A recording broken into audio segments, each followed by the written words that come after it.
Jesucristo, el Verbo viviente, es el único medio de salvación. Él es el centro del pensamiento de nuestra vida, la fuente y la autoridad de la doctrina. El principal propósito de la vida de Cristo fue la obediencia a los mandamientos, exaltando la ley de Dios como un reflejo de su carácter. El principal mensaje a ser predicado en el mundo, basado en Apocalipsis 14, está representado por 3 ángeles llevando el Evangelio eterno al mundo entero. Este mensaje se basa en los encantos inigualables de Cristo y declara que la hora del juicio ha llegado y llama a obedecer los mandamientos de Dios.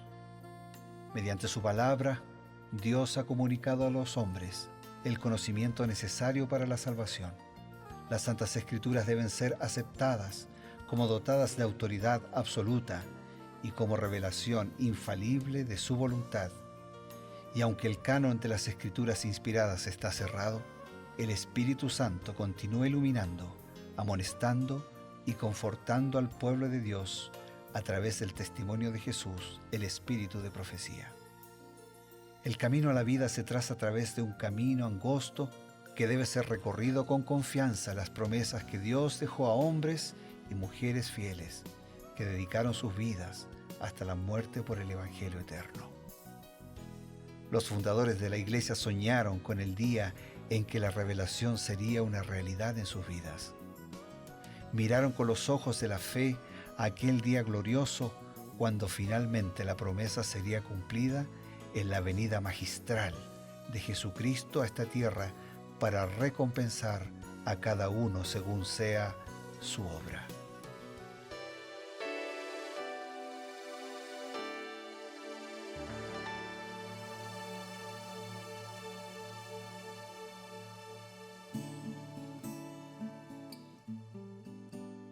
Nuevamente nos encontramos, queridos amigos, en su programa Creed en sus profetas. Como parte de la programación de Nuevo Tiempo, nos sentimos siempre complacidos de presentarles la palabra de Dios, un capítulo por día. Y además de eso, lo hacemos acompañados de los consejos inspirados del Espíritu de Profecía.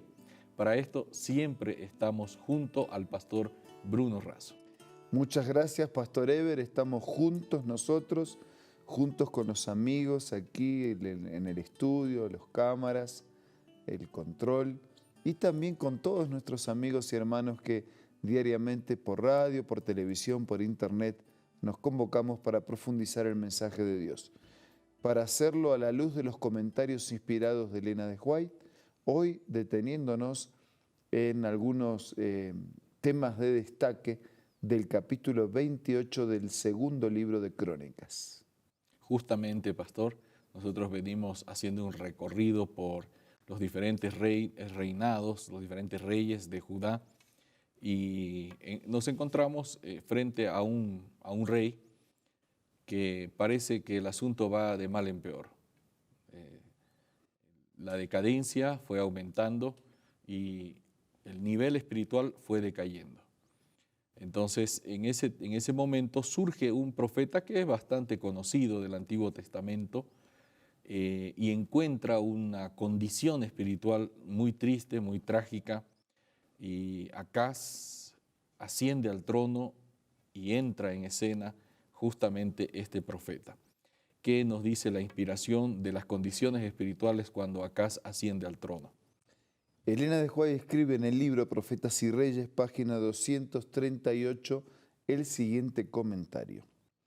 La ascensión de Acaz al trono puso a Isaías y a sus compañeros frente a condiciones más espantosas que cualesquiera que hubiesen existido hasta entonces en el reino de Judá. O sea, la frase no es poca cosa, ¿no? Bien contundente.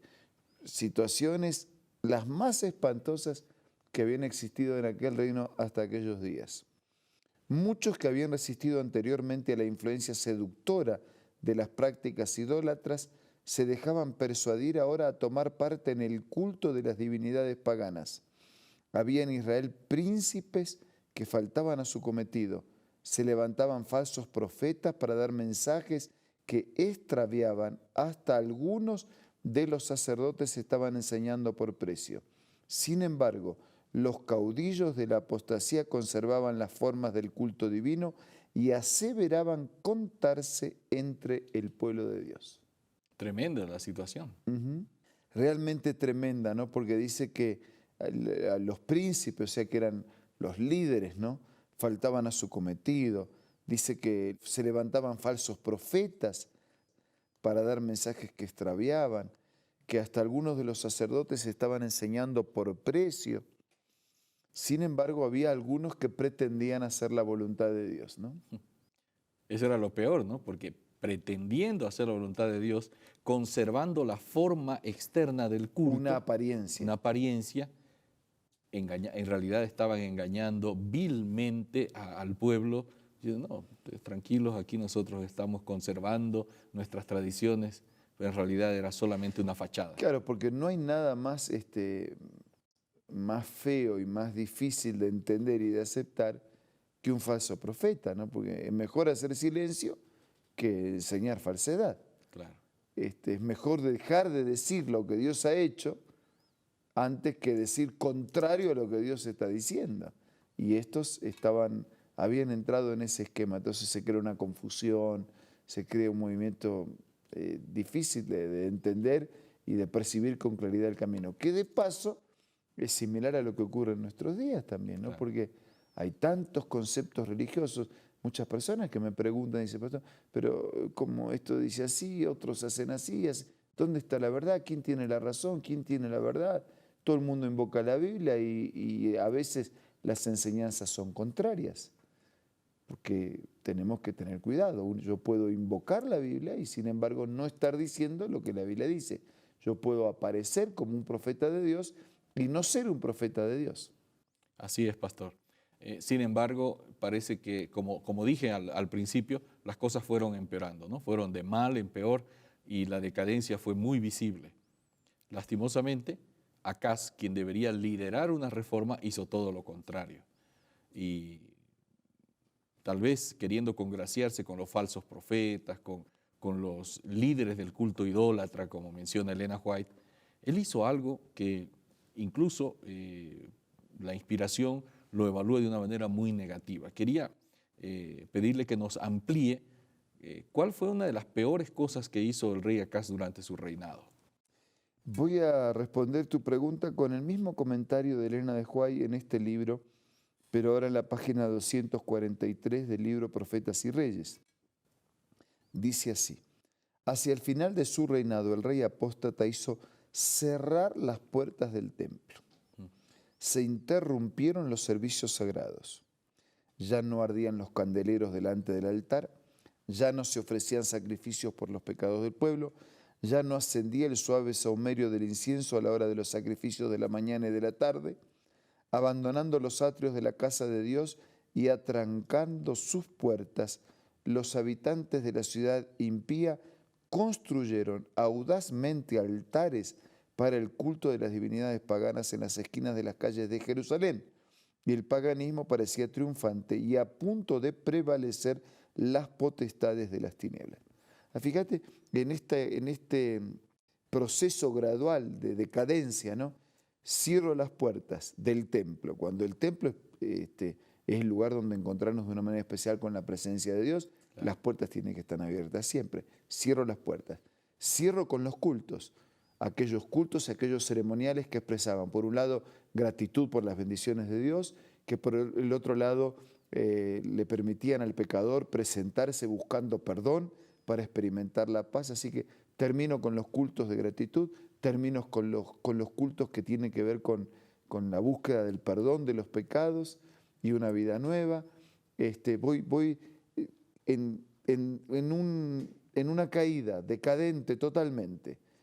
Y después de eso, el otro paso está ahí nomás, al alcance de la mano. Empiezan a construir altares a las divinidades paganas en Jerusalén, la ciudad de Dios, y construidos por los religiosos, por los creyentes. No estamos hablando de que era en la frontera y en el otro país y los otros construían altares. Estamos hablando de construir en la propia casa altares para dioses inexistentes, ídolos fabricados por la propia imaginación y por la propia mano del ser humano, que se pone en lugar de Dios y crea sus propios dioses. Así que es extremadamente terrible lo que él hizo, ¿no? Me llama la atención la forma gráfica como lo describe Elena White, pastor, y una frase: trancaron las puertas del templo. No solamente las cerraron, las atrancaron. Dice, ¿no? ¿Qué colocarían? No lo sé. Claro, algunas pesas, algunas trabas, para asegurarse para que no fuese, sí, en lugar de asegurarse que estuvieran abiertas, se aseguraban que estuvieran cerradas. Es triste cómo el ser humano llega a esa condición, ¿verdad? Y realmente parecía que las potestades de las tinieblas estaban prevaleciendo, ¿no?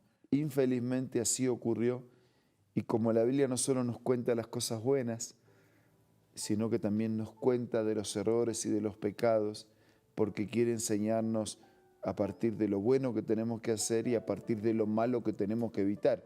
Y nos muestra qué ocurre cuando nos separamos un instante, un momento de Dios.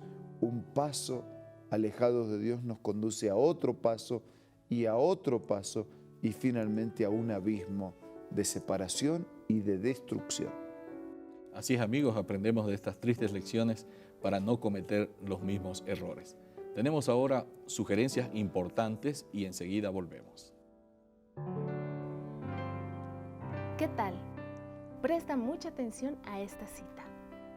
Jacob prevaleció porque fue perseverante y decidido.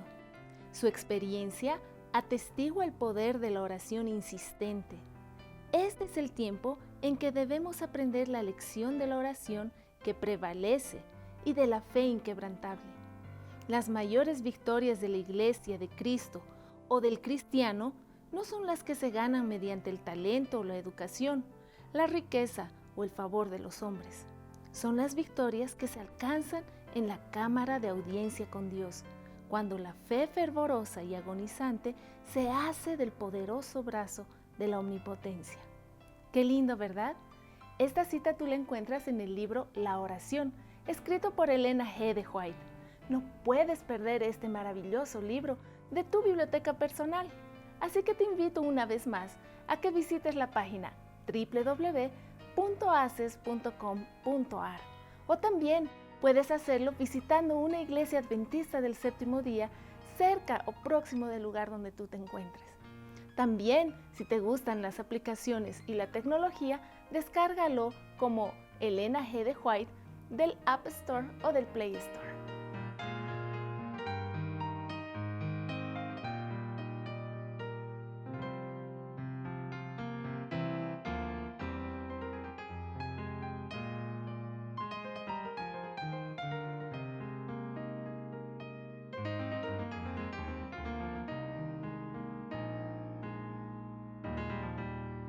Queremos reiterarles una invitación a través de las palabras del pastor Bruno Razo. Solamente animarles a que vivamos siempre, siempre dependiendo, unidos y ligados a Dios. Cuidemos el primer paso que nos separa de Él, porque un primero nos lleva a un segundo y así nos alejamos indefinidamente cavando nuestro propio pozo de destrucción y de ruina. Ahora quiero hablar con Dios a través de la oración. Señor, queremos mantenernos unidos a ti. Queremos pedirte perdón por nuestra distracción que después se transforma en rebeldía. Queremos pedirte perdón por nuestro paso de alejamiento que después se transforma en un abismo de separación. Y queremos pedirte que por favor nos ayudes a mantenernos permanentemente unidos a ti para entender el propósito de nuestra vida, para cumplirlo y para ser una bendición para quienes nos rodean. Bendice a todos nuestros amigos, hermanos. Lo pedimos, lo agradecemos en el nombre de Jesús. Amén. Amén. Amigos, esto ha sido Creed en sus profetas. Nos reencontramos el día de mañana. Será hasta entonces.